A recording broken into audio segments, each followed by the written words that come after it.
बिस्मिल्लाहिर्रहमानिर्रहीम। दोस्तों, ये वाकया एक ऐसी औरत का है जिसने अपनी जिंदगी के तमाम राज अपने शौहर से छुपा रखे थे।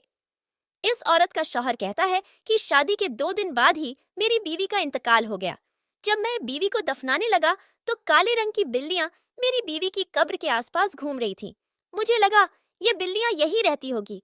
मैं रोज बीवी की कब्र पर जाता तो वही बिल्लियों मेरी बीवी की कब्र पर बैठकर रो रही होती और मुझे देखकर कब्र से माटी हटाने लग जाती। मैंने मौलवी साहब को बताया तो मौलवी साहब ने कब्र खोलने का हुक्म दिया। मुझे एक बकिरदार औरत मिली है। मुझे इस बात की खुशी भी थी कि आज तक मैंने किसी औरत के साथ भी अपने किरदार को मैला नहीं किया था। इसलिए मुझे एक नेक बीवी मिली है। अपने कमरे में जाने से पहले मेरे कजन, जिसके वालदैन का बचपन में ही इंतकाल हो चुका था, वो हमारे घर हमारे साथ ही रहता था। मेरे कजन ने मुझे रोका और कहने लगा, भाई, मैं जानता हूँ तुम बहुत खुश हो क्योंकि तुम्हारी एक नेक औरत से शादी हुई है, लेकिन यह मत भूलो कि जैसा मासी तुम्हारा रहा है वैसा उसका भी रहा हो। जरूर कोई ना कोई बात उसके मासी में भी हुई होगी, क्योंकि तुम ही तो कहते हो जैसी औरत होती है मर्द भी उसको वैसा ही मिलता है। मैंने कहा, ये बात तो है, लेकिन मुझे इस बात से कोई सरोकार नहीं था। मैं अपने अल्लाह से तौबा कर चुका हूँ। अगर वो भी गुनहगार हुई तो उसने भी तौबा कर ली होगी। मेरी बात सुनकर मेरा कजन हंस पड़ा। अच्छा, आपको कैसे पता कि उसने तौबा पक्की की है या कच्ची? मैंने कजन से कहा, मुझे उलझाओ मत, मुझे अल्लाह ताला पर यकीन है और मैं उम्मीद करता हूँ कि मेरी बीवी पाकीज़ा होगी। उसने कहा, ठीक है भाई, फिलहाल तुम बहुत खुश हो। तुम्हारे दिमाग पर इस वक्त सिर्फ बीवी ही सवार है, लेकिन असल हकीकत तो मैं ही जानता हूँ। मुझे अपने कजन की बातों पर बहुत गुस्सा आ रहा था, लेकिन जब मैंने घूंघट में बैठी अपनी दुल्हन को देखा तब मेरा दिल पिघल गया। मैं जानता था कि ऐसी औरत जिसके दिल में सिर्फ शौहर की मोहब्बत हो, लेकिन मैं क्या जानता था कि मेरी जिंदगी अजब होने वाली है। मैं अपनी बीवी के पास जाकर बैठा तो उसने मुझसे बहुत दिल लगी वाली बातें की और कहने लगी, मैं अपनी सारी जिंदगी आपके साथ ही एक वफादार औरत की तरह गुजरूंगी, कभी कोई फरमाइश नहीं करूंगी। मेरी बीवी बहुत अच्छी थी।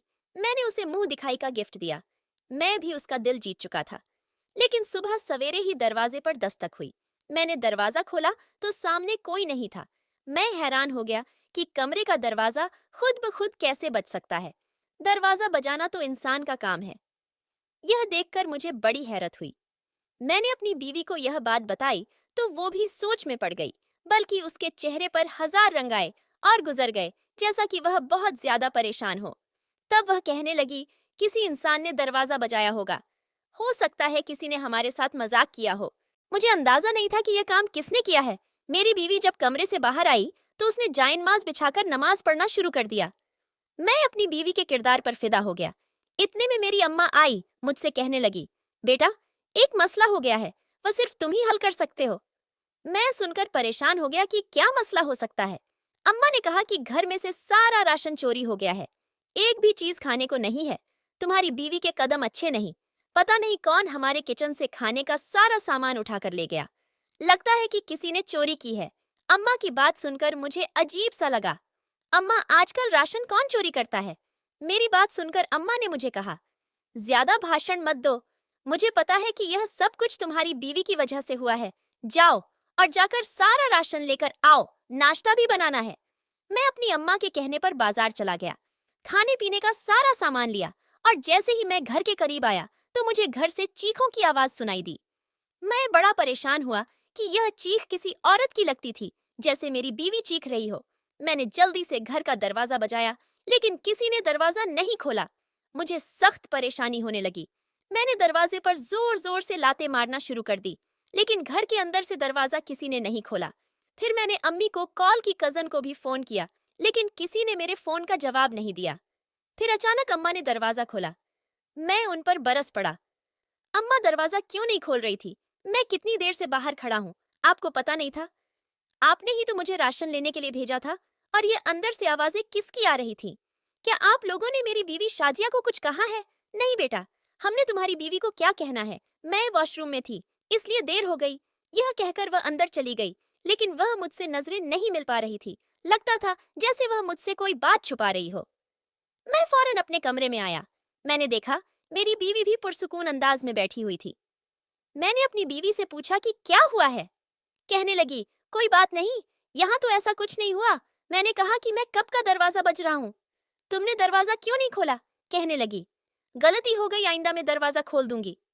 अच्छा, तुम मुझे यह बताओ कि यहाँ से चीखों की आवाज किसकी आ रही थी? कौन था जो यहाँ चीख रहा था?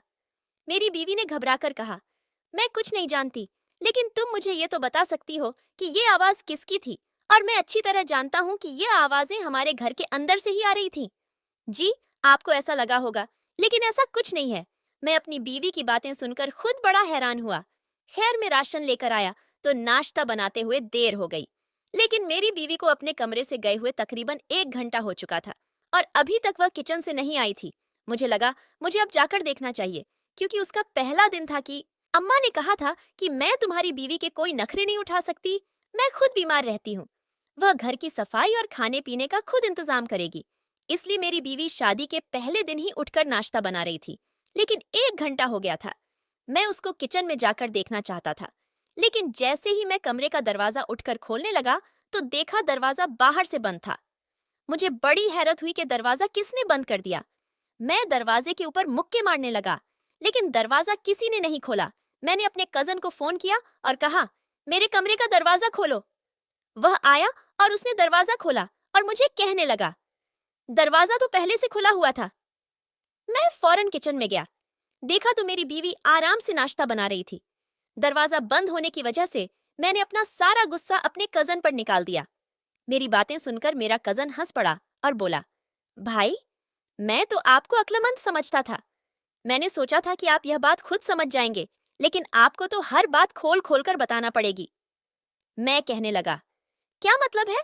तुम्हारी बात का पहले ही मेरा दिमाग घुमा हुआ है। मैंने अपने कजन को कहा तो वह हमदर्दी करते हुए मेरे कंधे पर हाथ रखकर बोला, भाई, कुछ दिनों बाद अपनी बीवी की असलियत समझ जाओगे। यह कहकर वह चला गया। कुछ देर बाद मेरी बीवी मेरे कमरे में नहीं आई थी। मैंने उसे इधर उधर तलाश किया। अचानक मैंने देखा वह मेरे कजन के कमरे से निकल रही थी। उसको इस तरह देखकर मुझे बहुत शक हुआ और बुरा भी लगा। वह एक दिन की दुल्हन थी, उसे मेरे कजन के कमरे में नहीं जाना चाहिए था। मैंने उससे पूछा कि तुम मेरे कजन के कमरे में क्यों गई थी? मेरी बात पर वह घबरा गई। पहले तो वह नजरें चुराने लगी, फिर बोली, मैं वहां पर सफाई करने गई थी। मैंने कहा, इतनी सुबह तुम्हें सफाई करने की क्या जरूरत पेश आ गई, और तुझे कैसे पता चला कि इस घर में कितने कमरे हैं? यह बात सुनकर मेरी बीवी कहने लगी, जब मैं पहले दिन से यहाँ पर नाश्ता बना सकती हूँ तो मैं घर की सफाई क्यों नहीं कर सकती? फिर मैंने खुद ही सफाई करना शुरू कर दी। मुझे लगा मेरी बीवी को मेरी अम्मा का यह कहना कि तुम नाश्ता खुद बनाओगी बहुत बुरा लगा। तब मैंने बात को बदलने की कोशिश की, लेकिन इसके बाद मेरी बीवी ने मुझसे मुंह बना लिया। मैं बात करने की कोशिश भी करता तो वह मुझसे बात ना करती। पूरा दिन, यहाँ तक कि शाम भी गुजर गई, लेकिन मेरी बीवी का मुंह सीधा ना हुआ। उसकी आंखों में आंसू थे। रात का खाना खाते ही मुझे गुस्सा आ गया। मैंने अपनी बीवी से कहा कि तुमने किस बात पर मुंह बना रखा है? वह बोली कि मुझे मेरे घर ले जाइए, खुदा का वास्ता है, मुझे इस घर में ना रखिए। क्या मतलब है तुम्हारा? मैंने चौंक कर पूछा। वह बोली, मैं अब इस घर में मजीद नहीं रह सकती। या तो आप मुझे अलग घर ले दे या फिर मुझे मेरे माँ बाप के घर छोड़ाए। तुम्हें इस घर में कोई तकलीफ है? मेरी बात सुनकर मेरी बीवी ने कहा, कुछ नहीं, मुझे इस घर में कोई तकलीफ नहीं, बस मुझे नया घर चाहिए जहां मैं आराम और सुकून के साथ रह सकूं। तुम्हें ऐसा कौन सा सुकून चाहिए जो इस घर में नहीं? मैंने अपनी बीवी से कहा, तुम अपना सामान पैक करो, मैं तुम्हें तुम्हारे अम्मा और अब्बा के घर छोड़ आता हूँ। वह मुझे हैरत से देखने लगी। फिर उसने भी अपना सामान पैक कर लिया। मैं उसे उसके माँ बाप के घर छोड़ आया। उसके अब्बा जी से कहा कि मेरी बीवी कुछ दिन के लिए आप लोगों के साथ रहना चाहती है। आप सबको याद कर रही थी। मैंने अपनी और अपनी बीवी की लड़ाई के बारे में उन्हें कुछ नहीं बताया, बस बीवी को छोड़कर घर आ गया। घर आते ही मेरे कजन ने मुझे हाथों हाथ लिया और कहने लगा, तुम्हें क्या जरूरत थी? अपनी बीवी के कहने पर उसे उसके अम्मा अब्बा के घर छोड़ दिया। लोग ऐसा करते हैं, लेकिन अपनी बीवियों को दबा कर रखते हैं। तुम्हें तो अपनी बीवी को काबू ही नहीं करना आता। कल को जब लोगों को यह पता चलेगा कि तुम दूसरे दिन ही उसे उसके अम्मा अब्बा के घर छोड़ आए तो लोग क्या कहेंगे? तुम्हें नहीं पता, वह मर्द जो अपनी बीवी की बातों पर चलता है, लोग उसे नाचने वाला बंदर कहते हैं। तुम भी अजीब हो भाई, मुझे तुमसे ये उम्मीद नहीं थी। मेरा कजन यह कहकर अपने कमरे में चला गया। अब वह किसी से फोन पर लड़ झगड़ कर बातें कर रहा था। वह खुद भी बहुत गुस्से में लग रहा था। मैं अपने कमरे में आ गया, लेकिन थोड़ी देर के बाद मेरे भाई ने एक ऐसी बात कही जिसने मुझे शक में डाल दिया। हम सब लोग रात का खाना खा रहे थे जब अम्मा ने पूछा कि तुम्हारी बीवी कहाँ गई। मेरे बोलने से पहले ही मेरे कजन ने एक अजीब बात कह दी। कहने लगा, खाला आपको मेरे दोस्त वकार की शादी याद है, जिसकी शादी 3 साल पहले हुई थी। अम्मा ने कहा, हाँ, लेकिन तुम आज उसका जिक्र क्यों कर रहे हो? उसकी बीवी भी इसी तरह बार बार मायके जाती थी और वहां जाकर पता चला वह अपने पुराने आशिक से मिलती थी। जब लड़कियां बार बार मायके जाने की जिद करें तो उनके शौहरों को समझ लेना चाहिए कि कोई ना कोई गड़बड़ जरूर है, वरना कोई लड़की बिना वजह अपने शौहर के घर से जाती है। मुझे तो लगता है तुम्हारी बीवी का भी मायके में कोई चक्कर है, वरना वह खामखा छोटी सी बात का बहाना बनाकर फौरन अपने माँ बाप के घर न जाती। जरूर कोई ना कोई बात होगी, मैंने कहा। तुम बहस ना करो, मुझे अपनी बीवी पर पूरा भरोसा है। भाई, भरोसा तो आपको होगा ही, क्योंकि आप उसकी मोहब्बत में अंधे हो चुके हैं। लेकिन हम तो अंधे नहीं हैं, हमें सब कुछ नजर आता है। मैं अपने कजन की बहस सुनकर तंग आ चुका था। मैंने कहा, मैं अभी और इसी वक्त अपनी बीवी को उसके घर से लेने जा रहा हूँ। अब अगर तुमने कोई और बात की तो अच्छा नहीं होगा। यह कहकर मैं उठा ही था, तब मेरा कजन हंसकर कहने लगा, तुम्हारी बीवी कुछ देर पहले वापस आ चुकी है और तुम्हें पता ही नहीं है। जरा देखो तो उसने तो किसी को बताना भी गवारा नहीं किया। यह सुनकर मैं हैरान हुआ। अगर वह आ गई थी तो फिर मुझे नजरअंदाज क्यों किया? मैं भी तो घर में ही था, मगर मैं अम्मी के कमरे में था। शायद वह अपने कमरे में चली गई होगी। मैं फौरन अपने कमरे में गया तो सामने वाला मंजर दिल को रुला देने वाला था। मैंने देखा, मेरी बीवी औंधे मुंह पड़ी थी। उसके साथ एक कागज पड़ा हुआ था, जबकि उसकी रंगत नीली पड़ चुकी थी। वह होश में नहीं लग रही थी। मैंने उसके बाजू हटाए, उसको सीधा किया, मगर यह देखकर हैरान था कि उसकी रूह इस दुनिया से जा चुकी थी। मेरी बीवी फौत हो चुकी थी। पूरी स्टोरी जानने के लिए नेक्स्ट पार्ट जरूर देखें।